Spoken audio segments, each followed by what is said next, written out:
محمد رسول اللہ صلی اللہ علیہ وسلم۔ وہ نغمہ، وہ ساز جب اس سارنگی سے نکلا لوگ دیوانے ہو گئے، صنم خانہ بھول گئے، بت کدا بھول گئے، خواجہ کی بارگاہ میں بیٹھ گئے۔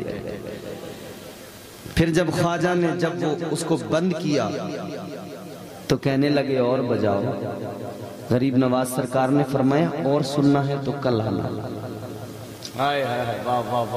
تشنا چلے گئے، ابھی پیاس بجھی نہیں ہے۔ ایک دن سنا، دوسرے دن آئے، پھر سنا، پھر کھو گئے، مست و بے خود ہو گئے۔ آج اور زیادہ تعداد ہو گئی۔ ایک دن گزرا، 2 دن گزرا، 3 دن گزرے، 4 5 6 دن یہ سلسلہ چلتا رہا۔ خواجہ بجاتے رہے، یہ بیٹھ کے سنتے رہے، جھومتے رہے، اپنا بت خانہ بھول گئے، خواجہ کی کٹیا یاد رہی، اپنا بت کدا بھول بیٹھے، خواجہ کی کٹیا یاد رہی۔ سارے کے سارے روز وہیں پر جمع ہونے لگے۔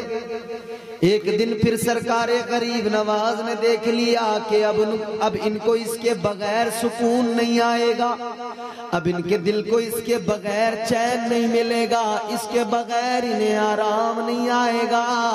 تو خواجہ غریب نواز نے اس دن نہیں بجایا۔ سارے لوگ آنے لگے، بیٹھنے لگے، مگر انتظار میں ہے کب آئیں گے غریب نواز، کب وہ ساز سنائیں گے، کب وہ اپنی سارنگی بجائیں گے۔ سرکار غریب نواز نہیں آئے، نہیں بجایا، لوگ سارے بے چین بے قرار ہیں۔ سرکار غریب نواز کی خدمت میں آ کر کہنے لگے، اے فقیر، اے اللہ والے، آج کیا ہوا؟ کیوں نہیں سناتے وہ نغمہ؟ کیوں نہیں بجاتے وہ ساز؟ کیوں نہیں سناتے؟ اللہ والے نے فرمایا آج نہیں سناؤں گا۔ کہا کس لیے نہیں سناؤ گے؟ آپ نہیں سناؤ گے ہم نہیں رہ پائیں گے، ہمارے لیے ضروری ہے، ہم اس کو سنے بنا نہیں رہ پائیں گے، ذرا سنا دو۔ خواجہ نے فرمایا اب سنو گے تو اب فری میں نہیں سناؤں گا، اب میری کوئی شرط بھی ہوگی، تمہیں میری شرط کو بھی ماننا پڑے گا۔ اب اگر سننا ہے تو میری شرط پہ بھی تمہیں عمل کرنا پڑے گا۔ کہنے لگے خواجہ شرط کیا ہوگی؟ سرکار غریب نواز نے فرمایا میری شرط یہ ہوگی، اگر تمہیں سننا ہے، اگر تمہیں وہ ساز سننا ہے تو جو میں کہوں گا وہ تمہیں کرنا پڑے گا، جو بات میں بتاؤں گا وہ ماننی پڑے گی۔ کہنے لگے بات جو چاہو منوا لو، کام جو چاہو کرا لو، مگر ہمیں وہ ساز سنا دو، وہ انداز پھر سے دکھا دو۔ سرکار غریب نواز نے فرمایا چلو پھر میرے ساتھ چلو۔ سارے کے سارے خواجہ کے پیچھے پیچھے چل دیے۔ سرکار غریب نواز ان سب کو لے کر انا ساگر پہ پہنچ گئے۔ انا ساگر پہ جانے کے بعد میں سرکار غریب نواز نے فرمایا اب جیسا میں کروں ویسا تم بھی کرنا، جیسا میں کروں ویسا تم بھی مجھے دیکھ کے کرتے جانا۔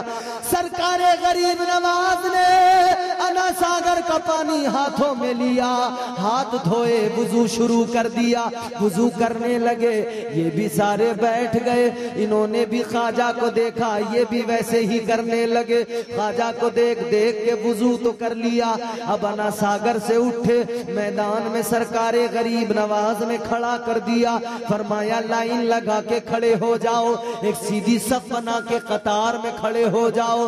سب کو کھڑا کر دیا۔ اب خواجہ نے فرمایا اب اگر وہ ساز سننا ہے تو جیسا میں کروں ویسا کرو، ویسا کرو گے تو پھر سناؤں گا۔ کہنے لگے ٹھیک ہے۔ خواجہ غریب نواز نے فرمایا جیسا میں آگے کھڑے ہو کے کروں گا ویسا تمہیں میرے پیچھے کرنا پڑے گا۔ سرکار غریب نواز نے کانوں تک ہاتھ اٹھائے اور آپ نے تکبیر کہی، فرمایا اللہ اکبر۔ تکبیر کہہ کر ہاتھ باندھ لیے، یہ بھی سارے کے سارے